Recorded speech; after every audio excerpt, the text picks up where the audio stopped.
Nauubusan na daw ng pasensya si US President Donald Trump dito sa Iran. Pag-usapan natin to mga tol, samahan ninyo ako. I'm just a young nigga chillin' on it. First time I seen ice was a Mula rito sa report sa UNTV News and Rescue, Bagamat wala pang formal at pinal na napagkasunduan itong Iran at saka US, nananatili pa rin ang ceasefire sa pagitan nilang dalawa. Gayunpaman, mga kapatid, tila nauubusan na ng pasensya si US President Donald Trump at patuloy na iginigiit ang paghinto ng Iran sa kanilang uranium enrichment program. So pag-usapan natin to mga tol, panoorin natin itong balita.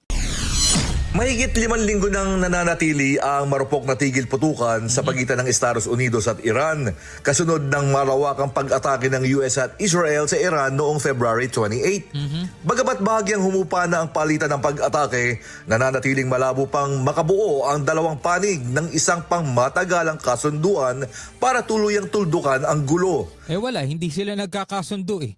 Pareho silang nagbibigay ng kani-kanilang mga proposal, pero pareho rin naman silang nagre-reject ng mga yan.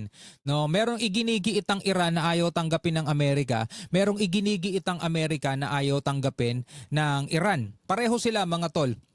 Pero gayon pa man, ang mahalaga dyan is namamalagi pa rin yung ceasefire at hindi pa rin sila humahantong dito sa pagpapatuloy nung nangyaring bakbakan nila nitong nakaraan. Kasi mga tol, sa ngayon kung mapapansin ninyo, bagamat may ceasefire dyan, namamalagi pa rin apektado ang daloy ng pandaigdigang supply ng langis dyan sa Strait of Hormuz. Ano pa kaya mga tol kung biglang magsimula na naman silang magbakbakan? Ay naku po. Tuloy natin. Sa isang panayam, sinabi ni US President Donald Trump na nauubusan na siya ng pasensya sa Iran at dapat na makipagkasundo ang Tehran sa Washington. Patuloy na iginigit ng Estados Unidos na dapat itigil ng Iran ang kanilang uranium enrichment at ilipat sa ibang bansa ang kanilang highly enriched uranium stockpile. I can only say that Iran, I can say this with very, very strong conviction, Iran will never have a nuclear weapon. Not gonna happen. Yan ang paulit-ulit na sinasabi ni Trump. Hindi pwedeng magkaroon ng nuclear weapon ng Iran. No? Iran, mga kapatid, ang pinanggigigilan nila. Bagamat meron ng ganyan ng maraming bansa, pero talagang Iran ang hindi pwedeng magkaroon ng ganyan. Yan ang paninindigan ng US President. Ganon din ang Israel mga tol. Ewan ko sa ibang bansa kung ganon din ang paniniwala nila. Pero talagang sa madaling salita, wala talaga silang tiwala sa Iran na kumbaga hindi ka pwedeng humawak ng ganitong bagay kasi delikado sa iyo eh. No, hindi ka pwedeng magkaroon ng ganitong klaseng bagay kasi pwedeng makapahamak ng iba eh. Parang ganon mga tol ang tingin nila sa Iran. It naman ng Iran, may karapatan sila sa kanilang nuclear technology para sa mapayapang gamit bilang bahagi ng Nuclear Non-Proliferation Treaty. Ngunit, mas lalo pang tumaas ang tensyon matapos sabihin ng Iranian parliamentary spokesman na posibleng itaas ng Iran sa 90% ang uranium enrichment level. Diba? Kumbaga parang sila rin ang sumisira sa ano nila eh. Sinasabi nila eto'y para sa ano lang naman, sa paggamit lang ng, kumbaga for civilian purposes lang, di ba? Para magamit ng sangkatauhan. Pero, di ba, pag ganun ang kailangan, dapat mga nasa 10% lang. Mga ganun lang ang enrich ng uranium. Nasa 10% lang.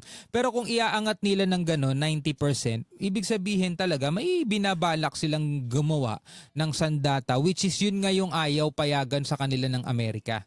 Kahit sinasabi nila, karapatan namin yan eh. Ito'y para sa ano lang naman eh, para sa paggawa lang naman namin for civilian purposes lang naman eh. Hindi, gagamitin nyo yan para sa mga weapon eh. Hindi namin gagamitin sa weapon. Kumbaga parang ganun ang usapan nila. Pero, sinasabi ng Iran Parliament, itataas daw nila ng 90%. Bakit nila itataas ng 90%? So, ibig sabihin, talaga may paggagamitan silang ibang bagay maliban dun sa civilian purposes na yun. Uranium enrichment level kung muling aatakihin ng kanilang bansa. Ang ganitong antas ay itinuturing ng weapons grade purity. Sa kabila nito, nagpahayag din si Trump ng mas maluwag na posisyon kaugnay ng uranium enrichment ng Iran. Ayon kay Trump, maaari niyang tanggapin ang 20 taong suspensyon ng nuclear program ng Iran sa halip na ang ganap na pagtigil nito. They have fully agreed no nuclear, and if they have any nuclear of any form, I don't read the rest of it. 20 years. For 20 years.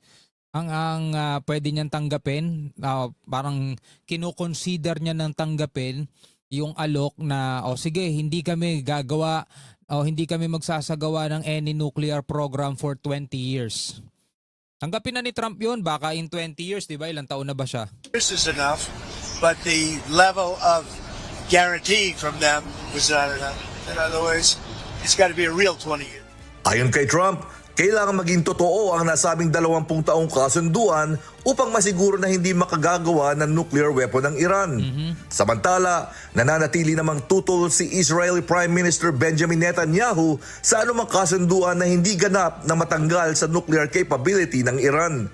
Giit nito, dapat mailabas o matanggal ang stockpile ng enriched uranium bago matuldukan ang digmaan. James Bontuyan. So, yun ang gustong mangyari ng Israel. Bago matuldukan ng digmaan, kailangan talaga totally mawala yung stockpile ng Iran. Kumbaga, ilipat sa ibang bansa yung meron na silang uranium enriched. Yung ganyan nila, kailangan mailipat sa ibang bansa.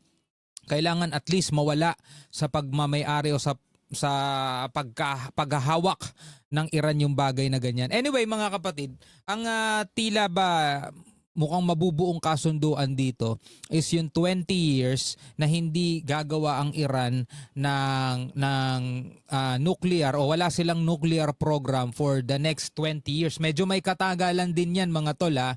At kung titignan mo, kung pagbabasehan natin yung edad ni Trump o edad ni Netanyahu, ilang taon na ba si Trump? Teka, tignan ko lang, ha? O ayon dito sa Google, si Trump ngayon ay 79 years old na. No, June 14, 1946. So by 20 years, 99 years old na siya noon. Kung siya ay pagkakalooban ng mahabang buhay, mga tol, 99 years old na siya noon. So kung sakasakali, tanggapin niya na yan. Wala na siguro siya sa daigdig noon, mga tol, no? Anyway, bilang mga Pilipino, no, na nanonood sa mga kaganapan dito sa Middle East, ano ang inyong masasabi tungkol dyan? Pwede kayo magbigay ng inyong sariling komento at opinion sa ibaba, sa comment section sa ibaba. Wag lang kayo mag-away-away, mga tol, ha? Hindi tayo maka-Iran, hindi tayo maka-US, okay? Comment kayo sa ibaba.